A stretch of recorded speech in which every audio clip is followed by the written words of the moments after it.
kicked off with 139-ish cards being shown off yesterday. The English ones did not get shown off until much later, and due to time restrictions I was not able to record anything yesterday, so I'm a little bit late to the party, but hopefully people still show up to celebrate this amazing set with me. Riftbound Origins hits stars October 2025, but previously season has started early for us because China gets their release in August. So we've got 139 cards, including all 12 legends, as we can see here. And this is going to, and there are some very powerful legends among the 8 that were revealed that we hadn't seen yet. But before we get into the legends, their signature spells, which is a new kind of twist on what we already had, and the champions that will be accompanying those legends. Let's take a look at another update that's come in, the runes. So the runes have been updated. They look absolutely amazing. It's very clear which runes they are. They have this aesthetic kind of glow radiating from their symbol. This is clear, precise, great accessibility win. If you channel these runes from your rune deck, then your opponent and yourself are immediately going to know what runes they are from the symbol and from the color alone, not even taking into account the nice clear naming with the white highlighted background. Very strong, very cool. But if you are looking to get a little bit more spice into your runes, you have got the alt art runes. The alt art runes look phenomenal. The Fury rune with this kind of explosive action to it, the Chaos rune with this melding of chaotic energy, the Order rune with the Paladin style sword, the Mind rune with this expansion kind of mind blown knowledge, the Body rune with this physicality to the imagery of it, and the Calm rune with this serene nature aspect. Absolutely love these, and it's something that does kind of follow on when we look at what we're going to get moving forward with that in the seals. So the seals are something we've covered before. They're gear that allow you to replace power cost, but the imagery has been updated for these. So you can now see with the seal of rage, the seal of focus, the seal of insight, the seal of strength, the seal of discard, and the seal of unity, they look like coins or marginal pieces or pebbles, or they just have this seal stamp kind of aspect to them. They have this aura of power, and that is what they're kind of there to do. Seal of Discard is still one of my favorites. It looks so very cool, and it kind of looks like currency, but given the Seal of Discard, it might be fake currency. Who knows? But I think this is a great globe, and again, the imagery is just so much better than what we've seen in the preview. It's an absolute phenomenal job that the artists and the design teams have done in order to get this blown up. So let's take a look at the rest of the globes. So we did see during the preview from Riot that some cards had already had their kind of glow up, but now we get to see the rest of them. So let's take a look at Jinx Loose Cannon, Super Mega Death Rocket. These have already been previewed previously, but we now have the champions jumping in with Jinx Rebel and Jinx Demolitionist, with these amazing alt art versions that took me a second to even realize it was Jinx on the Chaos and Fury side, and they look absolutely amazing. The Jinx Demolitionist is a more stylized version of what we already kind of had. Same with the Rebel. These alt arts are just absolutely gorgeous. I imagine these are League alt skins that you can kind of get within League of Legends. It's something I'm not too familiar with, but I'm sure other people out there will be. But Jinx looking absolutely amazing. Now let's move on to some of the other powerful units that we can see here. So now we have Set, the boss. Set is a physical order character with only one champion at a time, as well as one signature spell. So that is something else I should have brought with Jinx, is that we now have signature spells. So signature spells have on them that they can only be used by a particular legend. So this is absolutely beautiful. that we have these powerful spells. Now we have these power spells that are on a dual color typing, but are limited to a particular legend. Super Mega Death Rocket with Jinx, and with Set we have the Showstopper. Set's entire thing is going around buffs. Buff is a new keyword mechanic that has been introduced outside of the demo decks, that if a unit does not have a buff, it gets +1 to its might, as well as being a tank. A tank is a keyword ability that means that damage is dealt to Set Kingpin first before anyone else. The boss is taking damage and the hits and responsibility for their army, for their underlings, for their henchmen. Hence the boss. Set, going off these abilities, is a good boss. But I love Set for one key reason. His entire thing is around buffs, and Set, the boss, can exhaust to keep units alive. So if your unit has a buff and dies, can exhaust the boss and then resurrect that unit at your base with no buff. It eats the buff and your unit comes back. We also have Set Kingpin, which says for each buff at this battlefield on a friendly unit, Set gets an additional might. That also includes himself. It doesn't say other, it just says for each buff on a friendly unit. So buffs double on Set, which is kind of crazy. So if you've got 5 units and they're all buffed, including Set, Set is going to have he's going to have 1 might, +1 might for himself, then plus an additional 4. So he's going to get 6 from this interaction. That puts him at 11 might. That is a difficult unit to deal with the best time, especially in a 4 cost, especially in order that has access to recruits and legion. And I could sit here and make an entire half-an-hour video on Set alone. I'm going to be cooking so hard with Set, especially when you take into account Showstopper as well, which is only a 1 cost spell, which just buffs the unit and then moves it to a battlefield. This is going to be a very good spell for instigating showdowns, as well as kind of helping Set increase their defensive capabilities. If you say you lose Set in an offensive strike, then you can play the boss. You can use the boss's ability, bring it back, give it that buff to put it up to a 7, and throw it back into a battlefield again. The Kingpin is hard to keep down. These are in no particular order, just randomly while I was setting up, while I was getting my son ready for school. So let's move on to the GOAT, Victor, Herald of the Arcane. Not much has changed here. This is just an aesthetics glow up.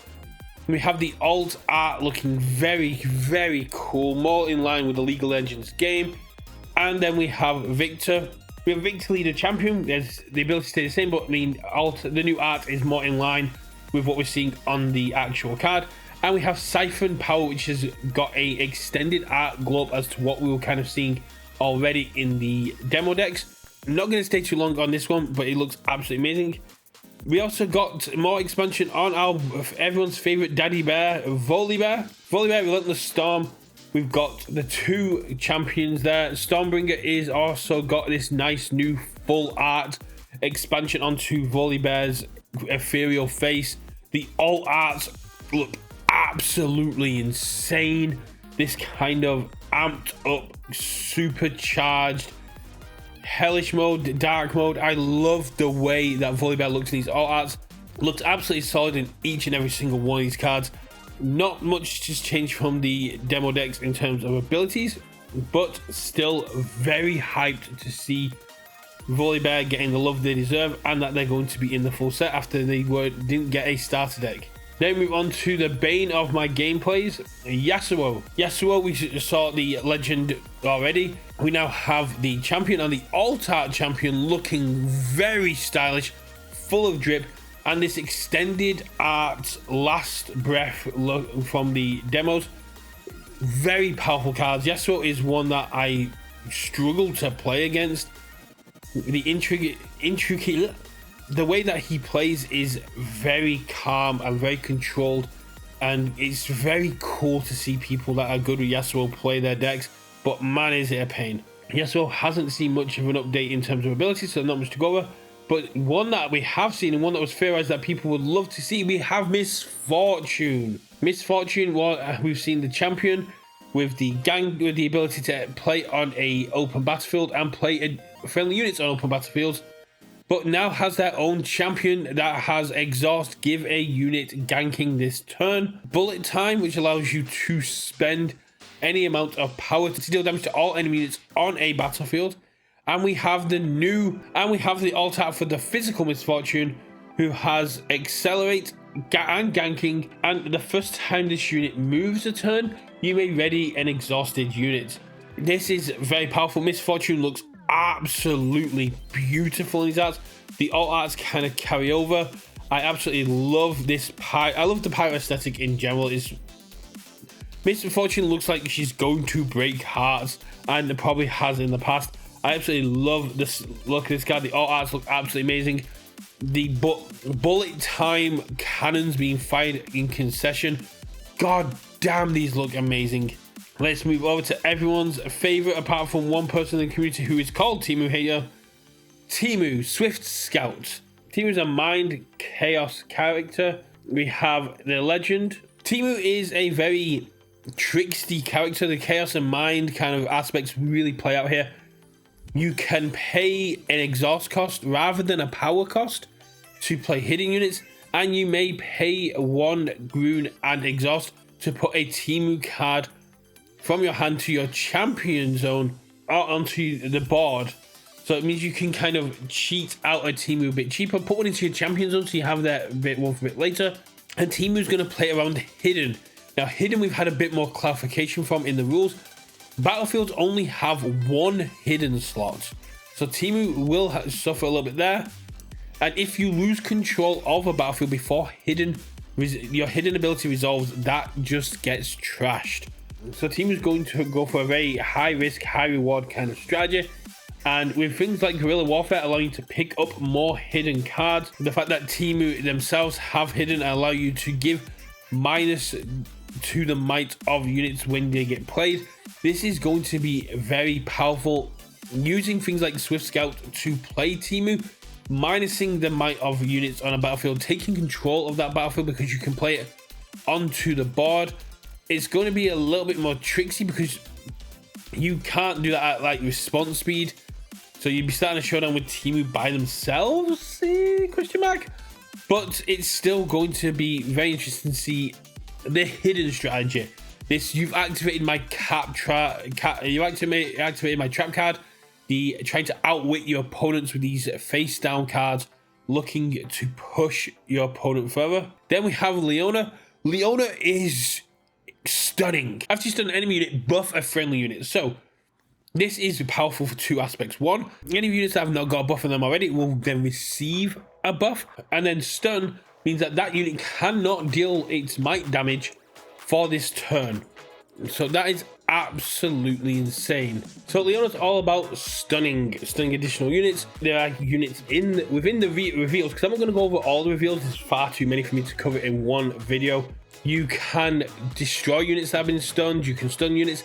We see very cool interactions, as well as we're seeing the new naming of Defender. And then we have the Leona champion, which, like I said, has shield +1 while defending, which is a very powerful ability to have. But also the offensive ability to stun on offense. Love that. Oh my god, I love the ability to just go, your unit doesn't get to deal damage. It's kind of what Yasuo does with the dealing 6 damage and going, that unit's going to be taken off the board. But it's a little bit more fairer, because if you have a big kind of volley bear chunky unit, instead of going, you're just going to take 6 damage, or you're gonna have to die, this goes, you're stunned, so you can't deal damage. I can wipe out some of your lower units. You can't deal damage back to me. Even if I lose this showdown, my units will bounce back to my base, but you have lost a significant number of your forces. This is going to be great against things like the Grand Plaza, where your opponent is trying to win by holding 7 units, by going, your best unit is not going to damage me here, and I'm going to pick off all your small units and stop you from being able to get that win con. Now moving to names I can't pronounce. Kaisa, Daughter of the Void. This is a Mind Fury character with reaction, exhaust, and a power used only to play spells. So first of all, we have flavor text here that says abilities to add resources cannot be reacted to, So abilities that allow you to gain additional runes cannot be reacted against. That's huge information. And this just allows you to pop off a bit quicker with spells, especially if we look at the Ithacan Rain, which has deal 2 damage to a unit 6 times. You may choose different units. Then that has a 3 power cost to it. If you react with Daughter of the Void Kaisa, you can exhaust, and then you don't need to recycle one of those runes. If you can get some seals out, then you can maybe get away with not having to do any. It is a 7 rune cost on its own, but being able to mitigate some of that power cost is very powerful. And getting to just go, I'm going to wipe out your tiny units is very cool. We have Kaisa Evolutionary, and this is nuts. So one has ganking, can move from battlefield to battlefield, and then as a 6 cost 6 might unit, when they conquer a battlefield, so when they survive a showdown and conquer a battlefield, you get to play a spell from your trash pile that is less than your current point total. So you're never going to get to play a possession. You're never going to get to play, you're never going to get to play an Ithacan Rain, because if you've got 8 points, then, or 9 points, like, you've won the game, simple as. But this is going to be good, especially in these symbols for damage spells, pumping spells. Be able to grab draw power, or just these aspects where you can cull, or, well, not cull, be able to grab spells of great utility that you get to pop off, but you do recycle them after, so you don't get to keep chaining them. You eventually run out of spells. But this is a very powerful ability, and as we go deeper and deeper into sets until we get the first rotation, this is a unit that's only going to get more powerful, and that is insane. I love this. Moving on, we then get to take a look at Darius. Darius is an Order Fury character with commit, reaction, Legion. So you must have played another card this turn to use this commit ability. Add 1 rune. Add 1 rune to your essential rune pool. You cannot counter this kind of ability. You cannot react to this ability. Darius, the Hand of Noxus, just gets to go, here's 1 additional rune cost that you can spend on units. This can push you quite a bit further, and essentially just lets you treat Darius, if you've already played something, as a rune. Being on Fury and Order, which have some very powerful Legion abilities, getting the Legionnaires that have their cost halved if you played one, being able to go, well, now that only costs me 1 rune because I've been able to use Darius to get paid off, is very cool. We have the Noxian Guillotine, which is Darius's signature. This allows you to kill a unit the next time it will take damage as an action, so you can play at any point during your turn or during a showdown. Or with Legion, if you've already played something, you just get to kill a unit now instead. We have the Darius Champion. The Darius Champion says, when you play your second card this turn, give me +2 might and ready me. So if you play Darius for 5, you have 1 rune up, say. You can use Darius Head of Noxus and your 1 rune to play a 2 cost unit, which then makes Darius a 7 might readied, able to immediately charge into the battlefield. This is a very powerful ability, the ability to ready up units. Also, the fact that this does not say during your turn, very solid. If you're in a showdown and you've got runes ready, if you can pop off spells and other abilities that are, if you can pop off spells, hidden cards, stuff that is going to allow you to utilize Darius's ability, the ready doesn't matter as much in your opponent's turn, but being able to go, here is a surprise 2 power, could be the difference between winning or losing a showdown. Darius's alt art still looking absolutely beautiful. Let's move into the last few cards, last few champions. Here we have Ahri. Ahri, the Nine-Tailed Fox. I know this person from KDA. So the Nine-Tailed Fox has a static ability of, whenever an enemy unit attacks a battlefield you control, give it -1 might. Minimum of 1. So each of your opponent's units that comes into a battlefield you control will get -1 might. Then if you combine that with Foxfire, which can be played during showdowns or in your turn, or also has a hidden cost, you can kill any number of units that has that might total up to 4. If you're the 9-tail fox and your opponent attacks you with 4 2 might units, you then get to go, cool, all of those are now 1 might, flip Firefox, let's kill them all because their total might comes up to 4.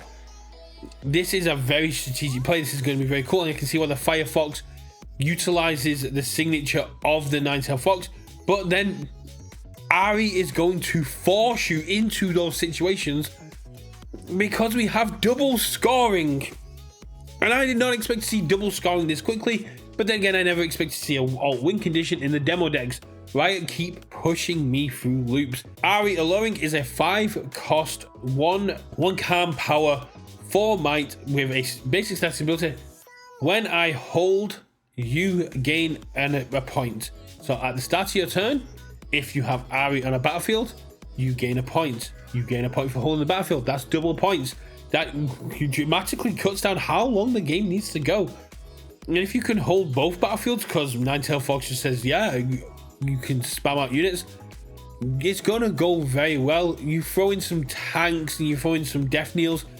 Yeah, Ahri is another one that people should be cooking with. If you can defend Ahri, if you can get yourself into a position where you're holding, you can make a game a lot quicker. And the last one is the first one we had teased who was new. I thought I'd leave him for last.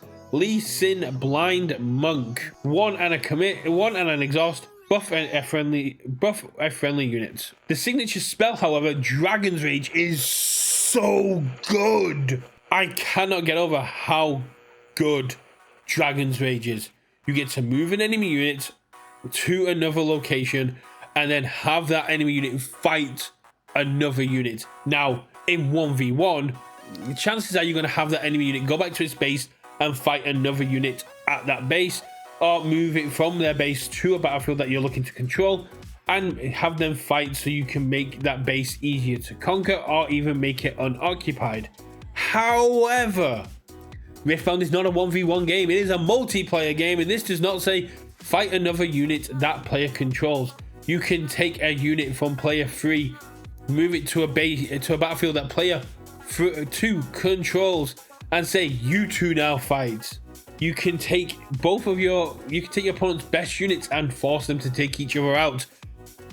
This is going to be very powerful. But then we have Lee Sin, who can take any number of buffs. That is so powerful. You throw this in another character that can also utilize buffs and you're sitting pretty. Unfortunately, it doesn't share symbols with Set, so you can't utilize Lee Sin the Calm with Set. If this was on the physical, you could, and that would be absolutely insane that'd be absolutely with the Set kind of gameplay. But the fact is, it has shield, so it has defender, it gets +1 while defending, and then you can also just keep buffing it. You can keep giving it additional stats. You can keep pushing it further and further and further. Lee Sin just be able to be this tactical tank, saying, I'm just going to keep getting stronger and I can take unlimited number of buffs, so I can keep pushing them through there. This is an absolute solid unit, and I would love to have seen this being able to be played in Set themselves, because just being able to keep bringing Lee Sin back would also be very cool. But that is the last of the 12 legends that we have and their respective champions and signature spells. We have still got the 4 proving ground characters to go. I know that one of them has been previewed, but I'll touch on them when we have all 4. There's a lot more cards that have been previewed, so please do go check out the other content creators. I'm not going to go through everything here because I drag on when I talk about cards. This could have been a 10-minute video if I didn't keep going on about how much hype and how the potential these cards go. Let me know, what is your favorite champion and legend? What are you excited to build? What do you think is going to be meta defining? What do you think is going to be meta warping? And who are you going to be taking to who are you going to be trying to play at pre-release, and who will you be taking to your first Nexus night? Let me know in the comments below. Please do hit that like, if you like the video, please let me know. If you didn't like the video, please let me know how I can improve, because I'm here to make content for you, the players. And as always, please subscribe if you want to be kept up to date with all the latest UKVersus news and Riftbound news when I get my way around to it. I'm not the fastest, but I am still one of the hypest. I'll catch you all next time adrift the rift. Goodbye.